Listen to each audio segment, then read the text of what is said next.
Bien, bonjour à tous et bienvenue dans cette dernière partie du chapitre 10 de première spécialité concernant les interactions, les forces et les champs. Donc aujourd'hui on va s'intéresser au champ gravitationnel. Alors ça va être une partie très très courte, par contre on va aussi faire un exercice classique type pour pouvoir voir ce qu'on peut vous demander lors de ce chapitre-ci. Alors petit 4, c'est champ gravitationnel.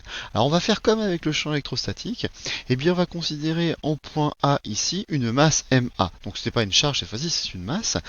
Moi ce que j'aimerais bien c'est connaître le champ que va créer, donc cette fois-ci c'est un champ gravitationnel que va créer cette masse tout autour d'elle. Donc de la même manière on va se poser la question, il faut que j'enlève tout ce qui va dépendre de mon point B. Donc moi si je me place par exemple en un point B ici, mais que je ne mets pas de masse, de quoi va dépendre ici mon champ gravitationnel. Alors on va reprendre la même formule. Alors cette formule, regardez bien, elle est là. Et cette formule là, tout ce qui ne dépend pas de B, c'est pas compliqué puisque c'est toute cette partie-là. Donc c'est ça, tac, tac, tac, tac, tac. Voilà. Donc regardez bien, ça revient exactement à la même chose, sauf que cette fois-ci, ce champ gravitationnel, on va le noter grand G comme ceci. Alors, vous voyez ici, c'est un G manuscrit. Il ne faudra pas confondre ici toutes les lettres puisque vous avez des petits G qui vont apparaître, vous allez avoir des G majuscules comme ceci qui vont apparaître, vous allez en avoir avec des flèches, des sans flèches, et donc ici il va falloir bien faire la distinction entre tous ces G là, puisque évidemment ils n'ont pas tous la même signification. Alors je reviens ici, on vous dit donc qu'un corps situé en A crée un champ gravitationnel vectoriel noté, donc grand G caractère d'imprimerie, pardon pas caractère d'imprimerie, donc manuscrit ici. Donc un autre corps de masse MB situé en point B subit la force gravitationnelle. Donc c'est exactement le même type d'expression que l'on avait vu pour la force électrostatique. Donc FG donc de A sur B qui va être égal à la masse de B que j'ai positionnée fois mon champ gravitationnel. Alors, or, je vais réécrire ma formule. Or, moi je sais que FG de A sur B est égal à grand G, c'est la constante gravitationnelle, fois la masse A fois la masse B que je divise par d carré fois le vecteur unitaire de A, j'ai oublié un petit moins d'ailleurs, vers B, surtout ne pas oublier ce petit moins. Et donc par identification, on a que grand G ici va être égal à moins G fois MA sur D carré fois le vecteur unitaire de A vers B. Voilà. Donc on a exactement le même type d'expression, c'est-à-dire qu'en gros si on en connaît une, on les connaît toutes évidemment, puisque ce sont le même type que l'on peut avoir. Alors, j'ai fait une petite digression qui n'est pas forcément de votre programme, mais qui est pour moi très importante pour la suite de vos études. Ça va être la distinction entre le champ gravitationnel et le champ de pesanteur. Alors, en fait, dans la plupart du temps, on va confondre les deux. En fait, il existe une petite différence. Alors, vous avez dû voir en classe de troisième peut-être ou en seconde que si on est au voisinage de la Terre, un objet, il va être soumis à son poids. Ce poids, on va l'appeler P. Donc, à cette force, on va associer un champ gravitationnel tel que justement, la grande formule que vous connaissez, que vous avez déjà vu plusieurs fois, P égale M fois petit g. Donc P égale mg, alors vous la connaissez peut-être pas sous forme vectorielle, mais en fait c'est une grandeur vectorielle. Donc le poids c'est quoi? C'est la masse fois ce petit g. Alors ce g, il possède plusieurs noms. Soit on peut l'appeler accélération due à la pesanteur, ça marche, ou alors on peut tout simplement l'appeler le champ de pesanteur. Alors, je vais reprendre le schéma qu'on avait fait à un moment donné, qui était ici, qui était très beau avec mon arbre ici. Regardez bien, ça, c'est je suis sur la Terre. Si je suis sur la Terre, je peux représenter mon champ de pesanteur, donc comme ceci. Donc, c'est une flèche qui va être dirigée vers le bas, qui va être verticale, et celui-ci, c'est mon petit g, c'est mon champ de pesanteur. On va considérer qu'au voisinage de la Terre, ce champ de pesanteur, il est toujours le même, il est uniforme. Alors ça doit être la même longueur de flèche, c'est pas tout à fait le cas ici, mais en n'importe quel point au voisinage de la Terre, il est uniforme. Sauf que, en fait, ça c'est quand je suis au voisinage de la Terre, mais vous savez que, la Terre, elle est ronde. Et donc si je m'éloigne de la Terre, est-ce que c'est toujours le cas? Alors je vais symboliser, la Terre. Voici la Terre. Voici le centre de la Terre. Et en fait, ce qui se passe, c'est que moi, je sais que si je me place, la Terre, c'est mon point A. Si je me place en un point B ici, eh bien, le point B, si j'ai une masse MB, eh bien, il va subir une force, cette fois-ci, qui va être dirigée vers le centre de la Terre. Ça, c'est ma force gravitationnelle. Oui, mais si je me mets là, d'accord? Eh bien, ma force gravitationnelle, elle va être dirigée dans ce sens-là. Donc ici, je vais avoir ici une force gravitationnelle qui ne va pas être la même, puisque vous voyez que j'ai pas des vecteurs qui sont égaux ici, puisqu'ils n'ont pas la même direction. Donc en fait, on va faire la distinction, c'est quand je suis à proximité de la surface de la Terre, eh bien on va dire que la force qui va m'attirer vers le sol, c'est ce qu'on va appeler le poids. Le poids ici qui va être égal à m fois petit g. Par contre, quand je suis loin de la Terre, eh bien cette attraction gravitationnelle, on va l'appeler donc Fg, et ça va être égal à la masse de votre objet, cette fois-ci, fois le grand G. Alors vous allez me dire, mais finalement, ces deux formules, elles sont quasiment identiques. Je pourrais même dire que comme le M ici, ce sont les deux mêmes, eh bien je pourrais identifier le G à ce grand G là et le P à cette force là. Et pourtant, il y a bien deux notations différentes. Et bien pourquoi? Eh bien parce que le poids P, il va tenir, ce ne sont pas les mêmes. Le poids et la force gravitationnelle, ce sont deux choses qui sont différentes. En fait, au lycée, je vous rassure tout de suite, on va toujours considérer que ces deux formules sont équivalentes, que le poids et la force gravitationnelle sont les mêmes. Maintenant, pour ceux qui veulent faire des études de physique plus tard, vous apercevrez que ce n'est pas la même chose. Parce que le poids, en fait, il va tenir compte de la rotation de la Terre. En fait, vous savez que, je vais revenir sur mon schéma ici. Voilà. En fait, la Terre qui est ici, elle tourne sur elle-même. Et ce qui se passe, c'est que le poids, lui, eh bien, il va tenir compte de cette rotation, de ce qu'on va appeler cette force de Coriolis. Et le grand G que j'ai ici et le petit g, eh bien, ne sont pas orientés de la même chose. Je vous donne un exemple. Si vous faites, je vais reprendre mon schéma. Alors, si vous prenez ici une pomme et que vous la laissez sans vitesse initiale tomber, eh bien, qu'est-ce qui va se faire? Eh bien, elle va tomber verticalement. Mais maintenant, imaginons que vous la lâchiez de très haut. Eh bien, si vous la lâchez de très haut, eh bien cette pomme va tomber, oui, mais entre les deux, la Terre, eh bien, elle va tourner un petit peu. C'est ce qu'on va appeler le décalage vers l'est. Si vous laissez tomber un objet de très haut, eh bien, il ne va plus tomber en ligne droite, il va se décaler un petit peu vers l'est. Donc, c'est pour ça qu'on va faire la distinction entre le poids P et la force gravitationnelle. Alors dans tous les cas, nous au lycée, on fera, c'est dans de très rares cas qu'on va pouvoir faire la distinction entre les deux, mais je voulais quand même vous l'expliquer ici. Alors je vais reprendre ici le cours, c'est une remarque que j'explique ici. Donc on identifie souvent P et FG, enfin on va pas mettre E d'ailleurs, on va mettre A dans votre A, FG et GA grand G. Mais en réalité, du fait de la rotation de la Terre sur elle-même, le poids n'est pas rigoureusement égal à la force gravitationnelle. Cependant, cette différence est très faible. On identifiera donc le champ gravitationnel au champ local de pesanteur. Voilà. Donc, c'était une petite remarque ici. Alors, donc qu'est-ce qu'on va faire maintenant? Eh bien, on va faire un exercice type. Donc, si vous ne l'avez pas fait, je vous invite à le faire pour que vous puissiez savoir ce que on va vous demander pour ce chapitre. Alors, on va faire la première question. Premièrement, calculer. Ce qu'il faut savoir faire, c'est calculer la norme de la force électrostatique. Donc, il faut exprimer en fonction de la charge électrique élémentaire E, puis calculer la valeur de la force électrostatique Fe qui s'exerce entre un électron et un proton dans un atome d'hydrogène en considérant une distance moyenne entre le proton et l'électron d'une distance d égale 5,3 fois 10 puissance moins 11 mètres. Alors là, c'est facile parce qu'on vous donne directement la distance en mètres la plupart du temps. On ne vous la donnera pas en mètres, on vous la donnera peut-être en picomètres, femtomètres, micromètres, peu importe. Eh bien, ici, il faudra savoir faire toutes sortes de conversions. Alors déjà, premièrement, la chose qu'il faut savoir faire pour cette première question-là, c'est connaître sa formule. Donc la formule de la norme de la force électrostatique, c'est à connaître par cœur. Fe égale petit k fois QA QB sur d carré. Je n'oublie pas ici ma valeur absolue parce que ici les charges peuvent être négatives. Donc ça c'est la formule générale. Maintenant je vais essayer de l'appliquer à mon cas particulier.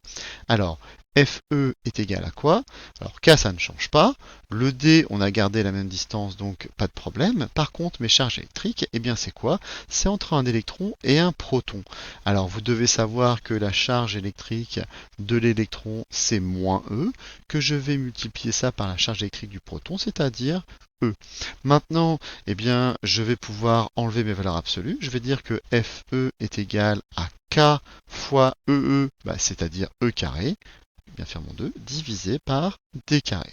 Une fois que j'ai ma formule, eh bien, je vais pouvoir passer à l'application numérique. Alors, la valeur de la constante k, elle est toujours donnée, mais moi je vous la donne, c'est 9,0 fois 10 puissance 9 dans l'unité du système international. J'ai pas bien fait mon 9, on va le refaire un peu mieux. Voilà. Bon, j'ai dit, j'ai pas bien fait mon 9, voilà, on va le refaire, il est ici. Voilà, fois la charge électrique du élémentaire. Alors pareil, c'est donné dans l'énoncé, c'est 1,6 fois 10 puissance moins 19 coulombs, que je vais diviser par, eh bien, d carré, pardon, d carré.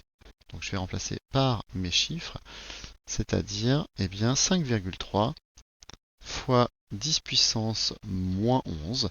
Et surtout, ce qu'il ne faut pas oublier, c'est le carré. Alors attention, je mets bien des parenthèses ici, puisque sur ma calculatrice, si je ne tape pas les parenthèses, eh bien, vous allez avoir un petit problème. Alors, je vous laisse faire l'application numérique et vous allez trouver une valeur de, donc FE égale, eh bien, FE égale 8,2 fois 10 puissance moins 8 newtons. Voilà. Tac, on peut souligner, c'est formidable. Je vais peut-être changer ça. Tac, on veut pas. Tac, on va prendre ça. Voilà, donc ça c'est la première question. Je vais passer maintenant à la deuxième question. La deuxième question vous dit calculer la norme de la force gravitationnelle. Donc ça va être exactement la même chose, sauf que si on vous donne quand même deux valeurs supplémentaires, la masse du proton et la masse de l'électron. Alors je vais aller un petit peu plus vite parce que c'est exactement la même chose. Donc la formule générale c'est donc Fg est égal à grand G fois la masse donc de l'électron fois la masse du proton que je divise par d carré. Donc ici ça va être plus simple. Donc G c'est 6, pareil c'est donné dans l'énoncé, 6,67 fois 10 puissance moins 11 fois la masse de l'électron. Donc alors c'est donné dans l'énoncé, c'est 9,11 fois 10 puissance moins 31.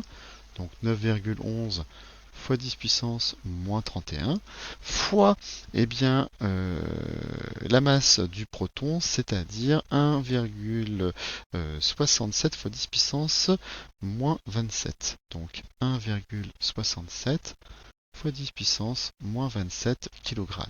Je divise ça par d au carré, c'est pas très propre, mais vous m'en voudrez pas. Et donc la distance c'est la même, c'est 5,3 fois 10 puissance moins 11, le tout au carré.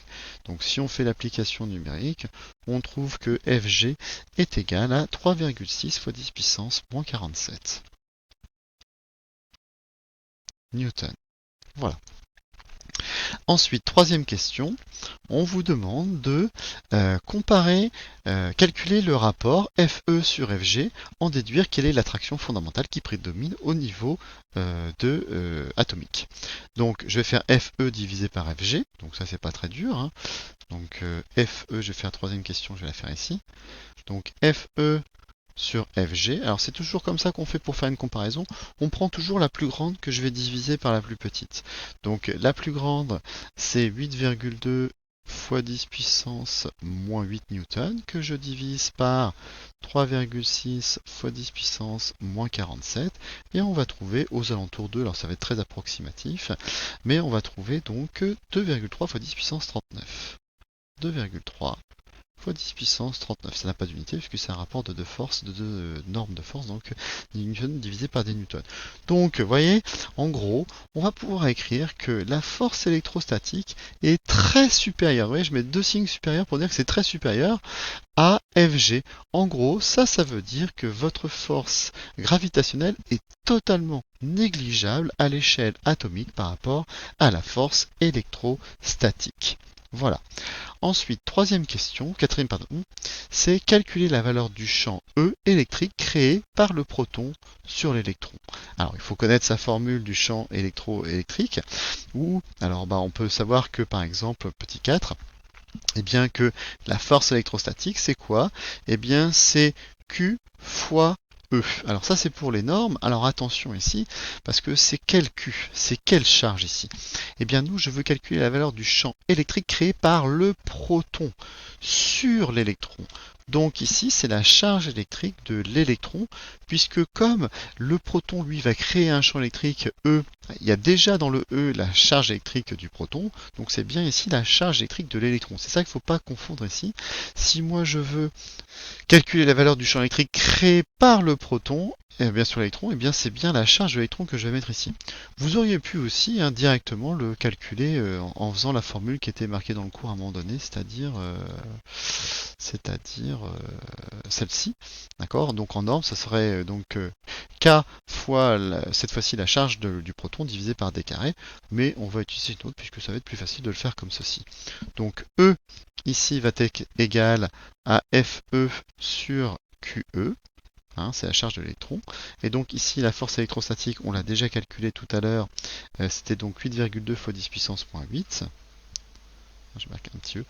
8,2 fois 10 puissance moins 8, que je divise par la charge de l'électron, c'est-à-dire 1,6 fois 10 puissance moins 19. Et on va trouver que le champ électrostatique créé par le proton est égal à 5,12 fois 10 puissance 11. Ici, et il y a une unité. Alors ici, je pourrais marquer par exemple, c'est des newtons par coulomb, puisque c'est une force que je divise par une charge, donc c'est des newtons par coulomb. Donc ça, c'est tout à fait correct. On peut montrer, mais je ne vais pas le faire ici, que ça, eh bien, c'est équivalent. Voilà, c'est équivalent au volt par mètre. Alors, je ne vais pas le faire ici, mais je peux mettre newton par coulomb, c'est bien. Je peux aussi marquer volt par mètre, ça marche aussi. Les deux sont possibles. Et dernière question, c'est quoi? C'est représenté sur un schéma sans outil d'échelle, donc la force électrique que va exercer l'électron sur le proton, la force électrique que va exercer le proton sur l'électron, et le champ électrique au niveau de l'électron. Alors, on va le faire, je ne sais pas moi, par exemple ici, c'est très bien. Donc, eh bien, je vais positionner ici, eh bien, mon proton. Voilà. Je vais positionner ici, eh bien, mon électron. Donc, je le mets ici. Et donc maintenant, eh bien, je vais pouvoir tracer les flèches. Alors, le proton a une charge positive, l'électron a une charge négative, ce qui veut dire que ça va être une force, eh bien, attractive.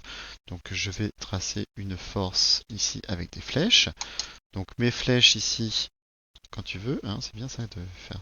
Donc une flèche qui va partir de l'électron vers le proton et une flèche qui va partir du proton vers l'électron. Alors ça doit être sur la même droite ici, je comprends pas pourquoi ça marche pas avec moi.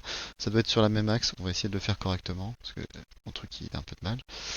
Donc voilà, non c'est pas ça. Hop. Voilà, donc faut avoir absolument, par contre, ce qui est très important, c'est que ce soit les mêmes longueurs, obligatoirement.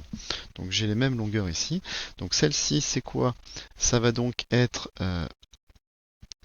eh bien, la force électrostatique. Donc force électrostatique. Alors ce qu'il faut savoir, c'est laquelle. Est-ce que c'est le proton qui l'exerce sur l'électron ou l'électron sur le proton? Donc ici, c'est la force que va exercer, eh bien, le proton sur l'électron. Et donc forcément, l'autre, c'est la force électrique que va exercer l'électron sur le proton. On vous demande une dernière chose, donc sans souci d'échelle, de représenter le champ E. Alors le champ E, il va être donc toujours suivant l'axe, ça va être mon point d'application, ça va être celui-ci. Donc comme le champ ici est comment dire créé par le proton, ce champ est créé par une charge positive, ça veut dire que la force que mon vecteur unitaire est dans ce sens, donc vers la droite, ça veut dire que mon champ aussi va être bien vers la droite. Donc je vais le faire d'une autre couleur. Je vais le faire ici en vert. Voilà. Et donc mon champ électrostatique, il sera comme ceci. Voilà, toujours dans la même longueur. Donc on va avoir ici, tac.